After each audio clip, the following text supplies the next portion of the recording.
We now take you to the Ashanti region, where barely a year after a residential toilet sunk into a Galamsey pit, killing a woman. Another house has sunk into the underground tunnels created by illegal miners at Odumase in the Ashanti Region Central Municipality. Digging beneath homes for gold has become a common phenomenon in the Odumase areas, with residents sitting on tenterhooks with the fear of some looming cavings. Love FM Sarasa Sarah Donko visited the community and comes through with this report.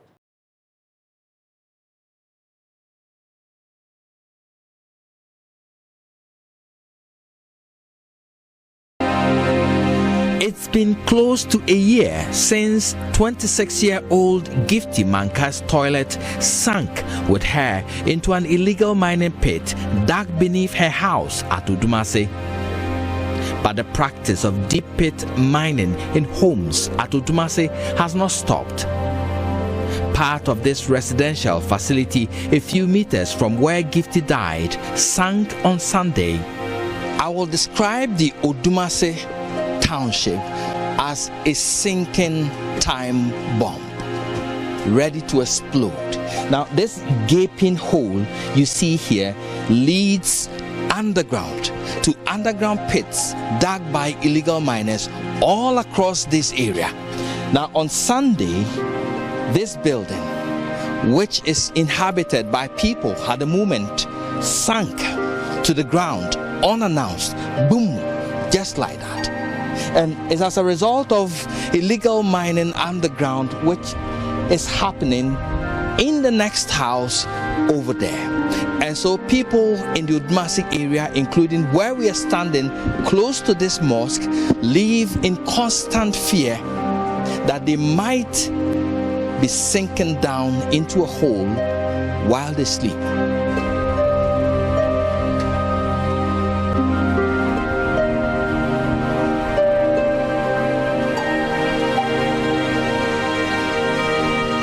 Though there were no casualties, residents sit on tenterhooks.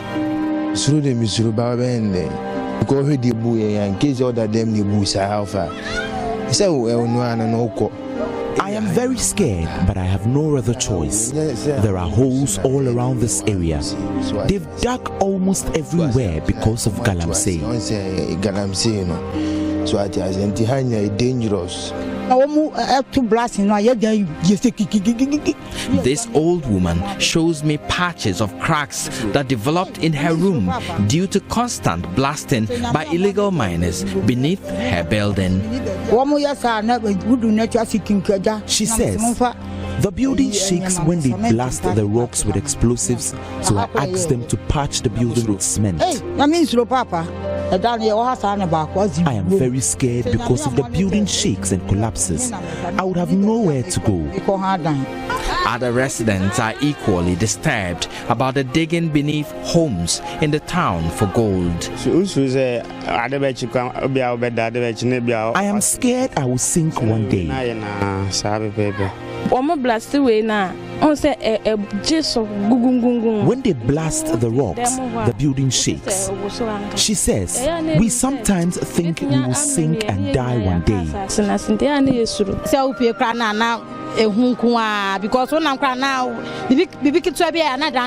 She says, there is always fear because the building shakes when something small happens. We plead with government to ask them to halt their operations.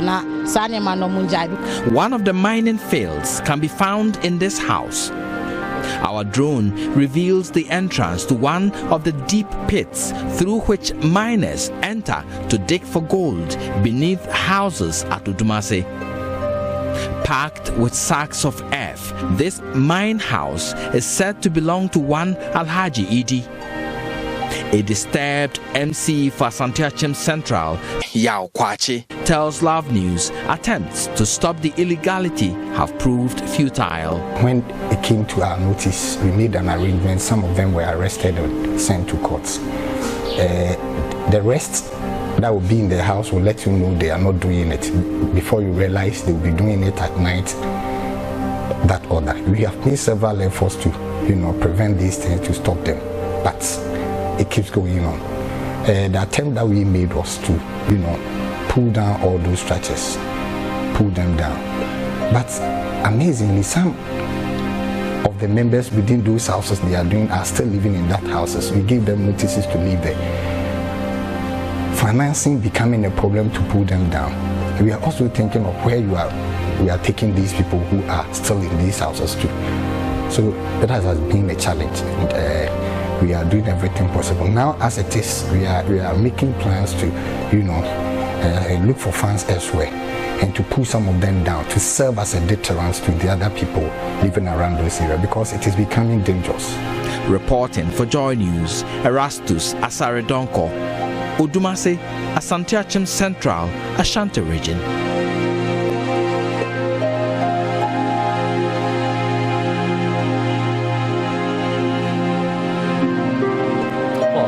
Stay on the conversation. Erastus Asaredonko is joining us via Zoom. Also in studio, we have the coordinator for the Eco-Conscious Citizens, Olasewa. Thank you for spending some time with us. And we'll come to you shortly, of course, but let's just get underway whilst we wait for Erastus to also share his perspective with us. But this is not the first time we're hearing of the story. I recall somewhere last year when it happened, a lot of backlash, from people watching all across the country. And we've still not found solutions to these problems. It fits into this general failure on our part as a country to tackle illegal mining, is it? Well, I just don't know what to say. We just seem to be going round in circles, round in circles, round in circles. And I keep saying that once the will is there, we will make some headway.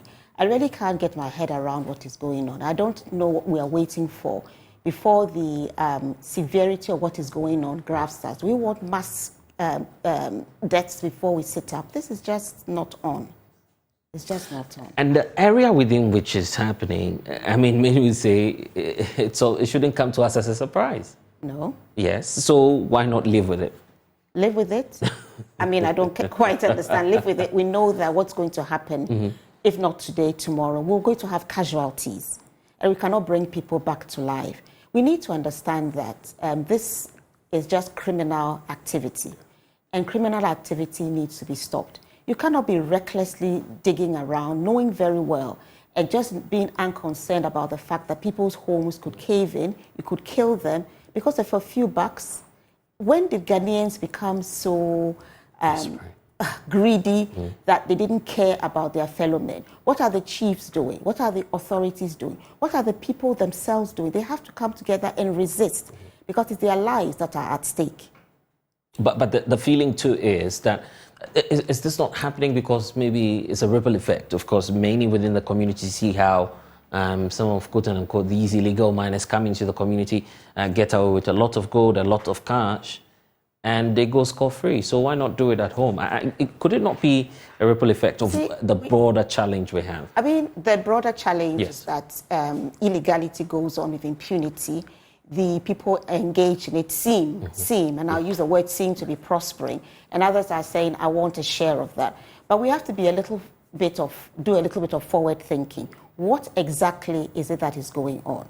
A few people may be making money, but generally people are losing their lives, losing their homes, health concerns, and so on and so forth. So is it really a question of making money, or is it a question of penny wise and pound foolish? If you're looking at the net gains, are they really there? So why doesn't the community come together and say that, look, this criminality is not doing us any good. Our homes are under siege, our lives are under siege, and it really has to come to an end.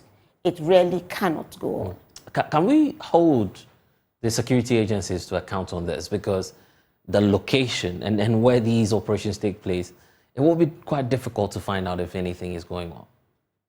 Well, when these illegal miners are coming, the security agencies, or at least the community, knows that they are not part of the community. There are people coming. So what is being done about it? This can be nipped in the bud at various stages. The security agencies, the chiefs, the people themselves, we need to sit up and say, no, we don't want you in our community because what you're coming to do is not to our benefit. Therefore, either stop what you're doing or go elsewhere, but we shall not tolerate you within our community. I think if more and more communities begin to say no, because when they are coming... No, but I'm asking you the question because of the location and where you find this happening. Some digging the pits right in their bedroom or in their rooms. Yes. Finding out will be difficult. Well, I mean, I'm not quite sure that it will be, it might not be the easiest thing, but it will not be completely impossible to find out because the repercussions are felt. So obviously, once they start digging, you can see in other places that cracks are unfolding and so on and so forth. But what I'm saying is that when you find these people coming into the area, we know then that something is about to happen. What are we doing about it? I'm just saying that it's a difficult situation, but I don't think it's impossible to tackle. And I know that in some areas, the town folks have their anti-illegal mining teams. We try and nip what is happening in the bud. But yes, if somebody is digging in their bedroom, it's going to be very difficult to find out. But as they are digging, the effects are known and what is being done about it. Okay, let's get to understand the science surrounding this whole situation where you find people mining in their rooms. Erastus Asare-Donko was the one who went into the community. Erastus, you're still with us, and thanks for spending some time with us as well. I mean, how did you first of all uncover this trend within the community itself? Well, so the mining in homes at Odumase is an open secret. People know about it because the miners use... Erastus, are you still with us? It appears we're having some... Can you hear me? Yes, okay, loud and clear now. Erastus? Okay, we'll try and reconnect Erastus. The MC for the area as well is joining the conversation. That's the MC for Konongo, Odumase, Robert Kwache joining us. Thank you, sir, for your time. You've seen the report as well. Are you triggered by what's happening? Yes, please. Yes, please. Right, so what measures do you intend to take to tackle this challenge? In fact, as I speak to you now, this has traveled to the Regional Security Council, and there is a serious committee set up to look at the best way to solve this once and for all. But as it stands now, you know, they started this in-house mining long time ago. The pits have been there long time ago. So now, those affected buildings that we think that it may create serious problems for us. In fact, a decision has been taken with the regional NADMO and the Municipal Security Council to pull those structures down to prevent any serious disaster happening. So you knew about these challenges all this while? These challenges, yeah, it has existed. Several efforts have been made. Some have initially were arrested, taken to, and it became a halt.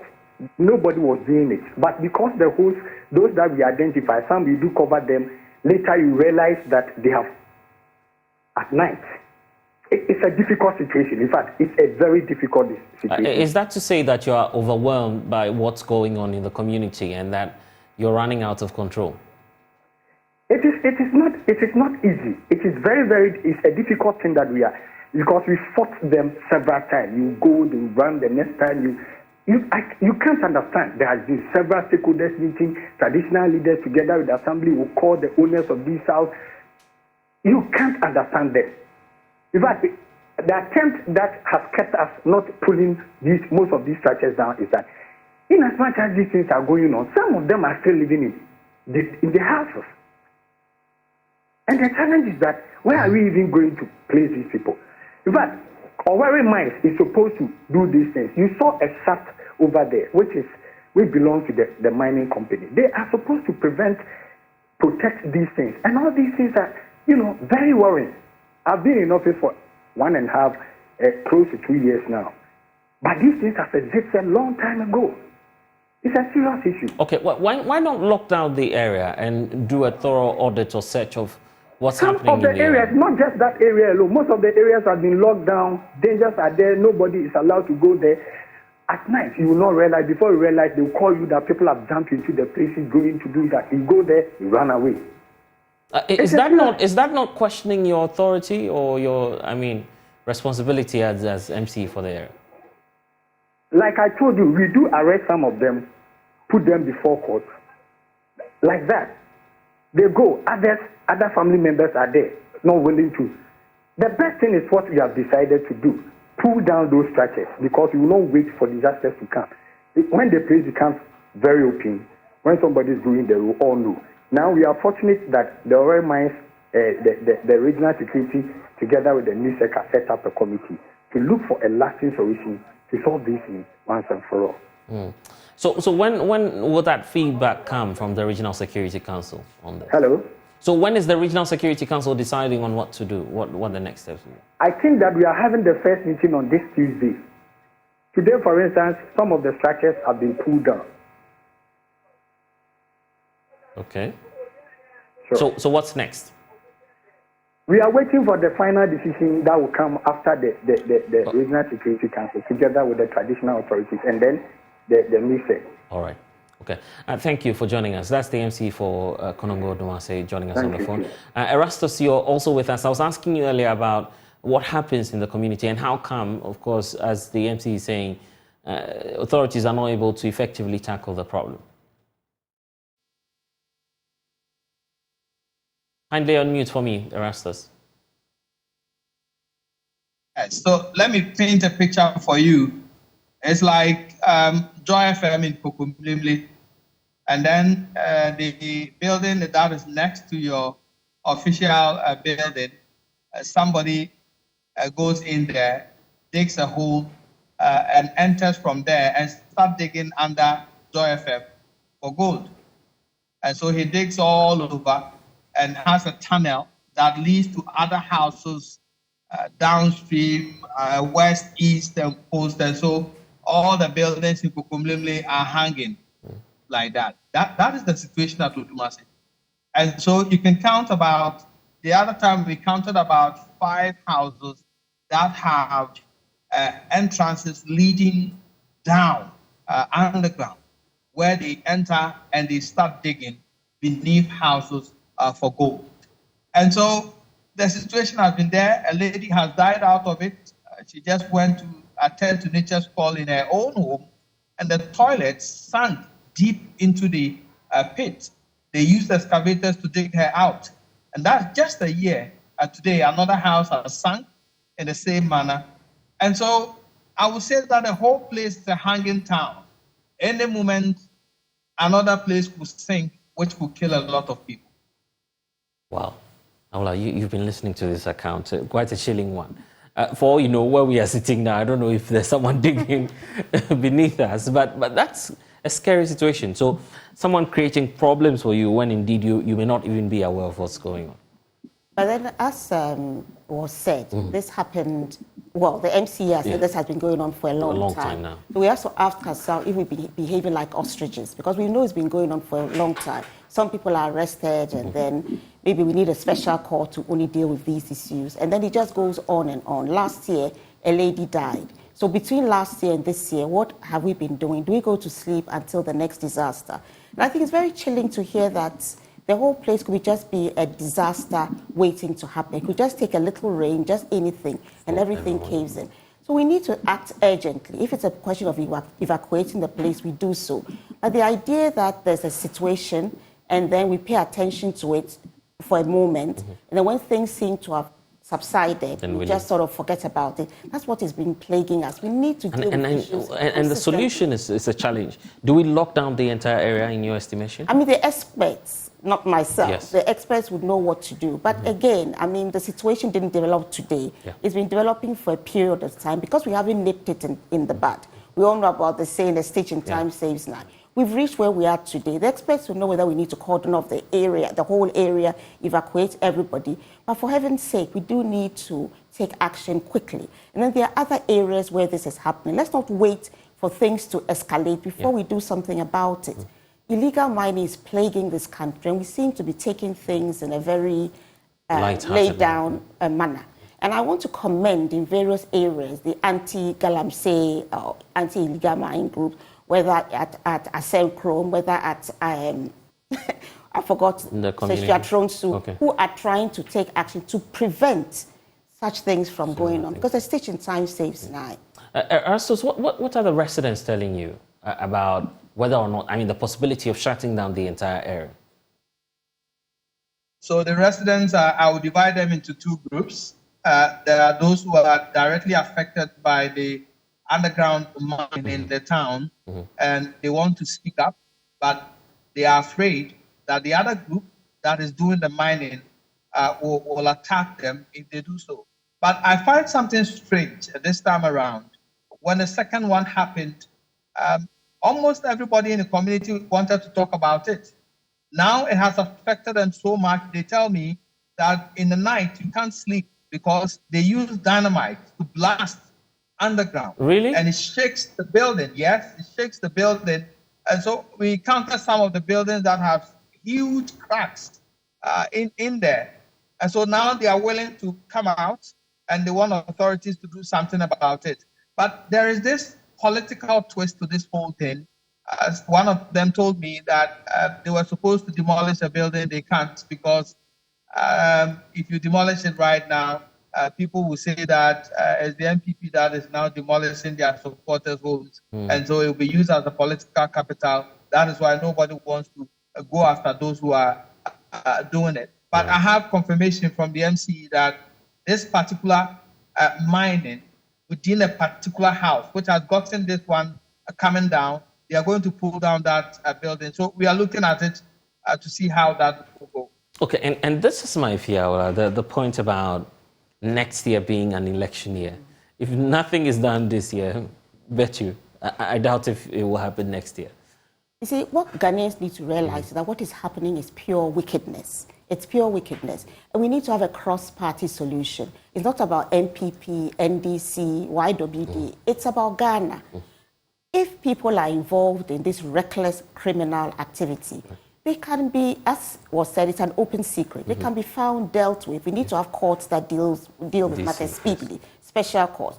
And if the whole area needs to be, to save lives, we need to pull down the houses. We need to do what needs to be done.